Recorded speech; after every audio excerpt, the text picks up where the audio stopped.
Hello दोस्तों, कैसे हो सारे सारे होप सो सारे ठीक हो। स्वागत है एक बार फिर से आपका हमारे यूट्यूब चैनल पर। तो भाई जैसे कि आप सबको पता है आज हमारा डे 42 रहने वाला है। तो सबसे पहले बात करना चाहूंगा मैं जो हमारे स्टूडेंट्स के कमेंट्स थे और जो भी डाउट्स जो प्रीवियस वीडियो में पूछे गए स्टूडेंट्स के द्वारा, तो उन सब के बारे में पहले डिस्कस करना चाहूंगा। तो एक दो स्टूडेंट्स का कमेंट था कि भाई क्या हम डे 1 से शुरू करें या फिर आज से टारगेट शुरू कर दे। तो भाई देखो, मैं हर वीडियो में लगभग बोलता ही हूँ कि अगर आप नए स्टूडेंट्स हो, आप अभी जुड़े हो, तो भाई डे 1 से ही टारगेट को फॉलो करना, ठीक है। उसमें पहले बेसिक्स है, ठीक। और एक निसार खान नाम से स्टूडेंट है जिनका कमेंट था कि मैं बहुत कंफ्यूज हूँ कि जो इंग्लिश का सब्जेक्ट है उसमें सबसे पहले क्या रूल्स पढ़े, रानी मैम के 60 जो मोस्ट इंपॉर्टेंट है, या फिर अपना जो बेसिक्स है वो कंप्लीट करे, ठीक है। तो निसार को मैं बोलना चाहूंगा, देखो सबसे पहले अपना बेसिक्स कंप्लीट करो, ठीक है।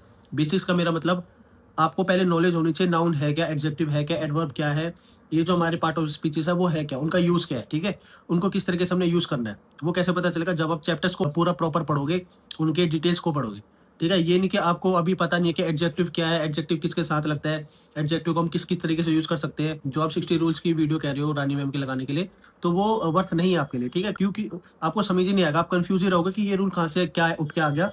वो जो 60 मेन रूल्स है वो देखो ऐसा है ना, देखो तुम्हें सबसे एक इंपॉर्टेंट चीज बता देता हूँ। जो भी चीज है जो जैसे मैं बोलता हूँ 120 ग्रामर्स रूल्स लगाओ, और वैसे ही जैसे रानी मैम के 60 रूल्स मोस्ट इंपॉर्टेंट है, वो उनके लिए है जिनका कोर्स कंप्लीट हो चुका है, जिन्होंने nouns, verb, adjective, adverb, part of speeches सारे पढ़ लिए, वो उनके लिए होता है वो चीज, ठीक है। कि आप फाइनली बाद में उसको पढ़ के आप एग्जाम देने चले जाओ, ठीक है। क्यों? क्योंकि वो मोस्ट रिपीटेड या फिर मोस्ट इंपॉर्टेंट रूल्स होते हैं, ठीक। तो मैं यही बोलूंगा, सबसे पहले जो हमारे बेसिक्स होते हैं इंग्लिश में, तो पहले उनको कवर करो, ठीक है। वैसा ही जीएस का पार्ट है, जैसा कि जीएस का पार्ट है हिस्ट्री हो गया और पॉलिटी, ज्योग्राफी। अगर आपको बेसिक्स कंप्लीट नहीं है तो आप एकदम कुछ नहीं पढ़ पाओगे, ठीक है। तो इसी तरीके से हमारा इंग्लिश का भी है, जब तक आपको बेसिक्स कंप्लीट नहीं है तो आप उन 60 ग्रामर्स के रूल्स को करने का कोई फायदा नहीं है आपका, ठीक है। तो सबसे पहले तो आपको बेसिक कंप्लीट करनी है, सारे चैप्टर्स बराबर पढ़ने हैं, उसके सारे क्वेश्चंस लगाने हैं। तभी तो मैं टारगेट में स्पेशल बोलता हूँ, एडजेक्टिव चैप्टर पढ़ो, उसके रूल्स पढ़ो, उसके क्वेश्चंस लगाओ। मैंने अभी ये नहीं बोला आपको कि 120 इंपॉर्टेंट रूल्स पढ़ो या फिर जो रानी मैम के 16 इंपॉर्टेंट रूल्स पढ़ो, वो मैं इसीलिए नहीं बोल रहा, ठीक है। मुझे पता है कि स्टूडेंट्स को कब क्या चाहिए, ठीक। जहां तक जो मेरा एक्सपीरियंस है, तो वो चीज मैं आप सबके साथ शेयर करता हूँ। तो जब इन चीजों की जरूरत हो जाएगी, जब मुझे लग जाएगी कि हाँ स्टूडेंट्स ने सारे पार्ट ऑफ स्पीच के चैप्टर पढ़ लिए, तब मैं आपको बोलूंगा कि हाँ भाई अब आप उस पर जा सकते हो, ठीक है।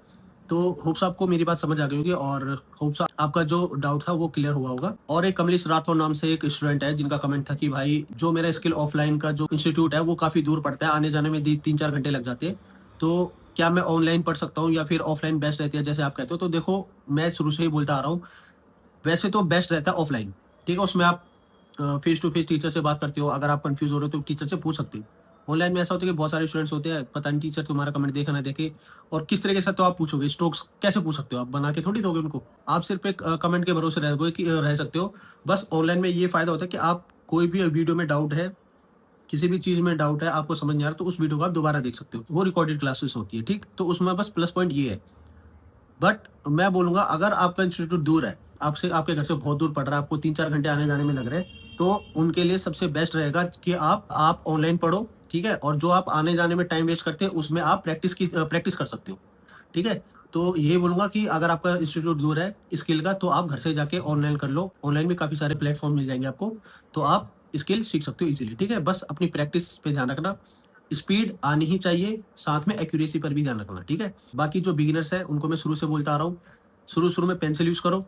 जब आप पेंसिल में प्रो हो जाते हो, जब आप पेंसिल में प्रो हो जाते हो थोड़ा बहुत, तब आप मतलब 80 प्लस स्पीड आपकी अच्छी खासी हो जाती है और एक्यूरेसी भी अच्छी खासी आती है, तब आप पेन पे जा सकते हो स्पीड को एनहेंस करने के लिए, ठीक है। बट एक्यूरेसी पर ज्यादा फोकस रखना, ठीक। तो जैसे मैंने बोला आज हमारा डे 42 रहने वाला है, तो बिना देरी करे आज का टारगेट शुरू करते हैं। वही जैसे कि मैंने बोला आज हमारा डे 42 रहने वाला है, ठीक है। और आज डेट है 7 अप्रैल 2026। तो सबसे पहले बात करेंगे इंग्लिश की। इंग्लिश में आज अपने सिनोनिम एंटोनिम करने हैं, वो भी 25 प्लस, मतलब 25 तो करने हैं। अगर आप उससे ज़्यादा करना चाहते हो तो और भी बढ़िया है, ठीक।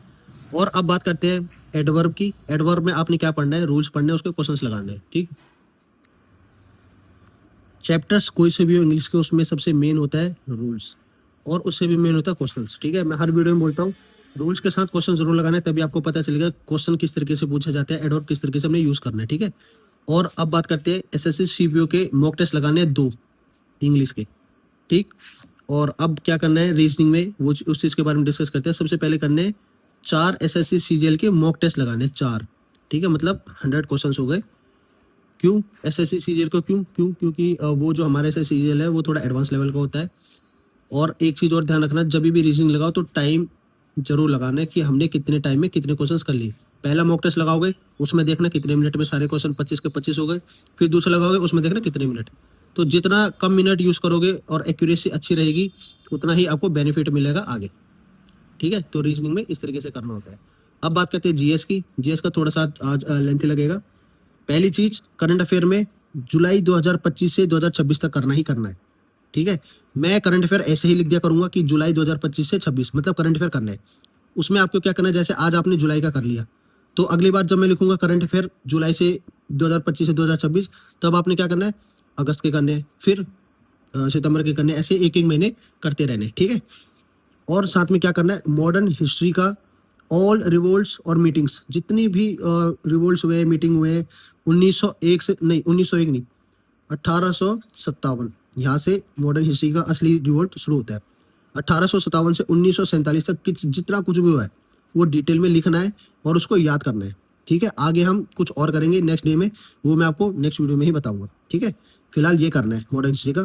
और पॉलिटी में आपने क्या करना है, पॉलिटी में जितने भी इंपॉर्टेंट आर्टिकल्स हैं वो सारे पढ़ने, और साथ में जितने पार्ट्स हैं जितने शेड्यूल है इनको मैं आपको याद करवाने का तरीका बताऊंगा नेक्स्ट वीडियो में, जो हमारे सीरीज चल रखी है इंपॉर्टेंट, जो हमारे स्ट्रेटेजी के से रिलेटेड हो टॉपिक्स या फिर मोस्ट रिपीटेड टॉपिक्स हो उनमें बताऊंगा। ठीक है, तो ये है आज का आपका टारगेट। तो भाई ये था आज का आपका टारगेट। होप्स आप लोगों को काफ़ी अच्छा लगा हो और आपकी कंसिस्टेंसी भी बन रही होगी काफ़ी अच्छे से। तो जिस तरीके से मैं बोलता हूँ कि भाई आज आपको ये वाला चैप्टर करना है इंग्लिश का, ये वाला रीजनिंग का, ये वाला जीएस का, तो उसी तरीके से आप कंटिन्यू करते रहना। और काफ़ी स्टूडेंट्स का ये भी डाउट था कि भाई हमें करंट अफेयर कहाँ से कहाँ तक पढ़ने चाहिए। तो देखो, अगर वैसे तो एसएससी बोलती है लास्ट के 1 ईयर का करना। ठीक है, मतलब अगर आपका एग्जाम जुलाई में है तो जुलाई 2025 से जुलाई 2026 तक अपना करंट अफेयर पूछना। ठीक है, वैसे पहले बोला जाता था कि लास्ट 6 मंथ के पूछे जाते हैं, मगर अब थोड़ा पीछे भी पूछे जाते हैं क्योंकि एग्जाम डिले हो चुके हैं हमारे कुछ। बाकी आपको करंट अफेयर किस तरीके से पढ़ने हैं और कितने पुराने कैसे पढ़ने हैं वो चीज़ मैं आपको एक स्पेशल वीडियो बना दूंगा। ठीक है, क्योंकि करंट अफेयर कभी आपने देखो कि 2019 के भी पूछे जाते हैं, तो वो कौन से करंट अफेयर पूछे जाते हैं पुराने, वो उन चीज़ों के बारे में नेक्स्ट वीडियो में डिस्कस करूंगा। ठीक है, तो फिलहाल इस वीडियो में इतना ही। अगर वीडियो अच्छी लगी तो लाइक शेयर सब्सक्राइब जरूर करना। मिलता है नेक्स्ट वीडियो में। थैंक्स।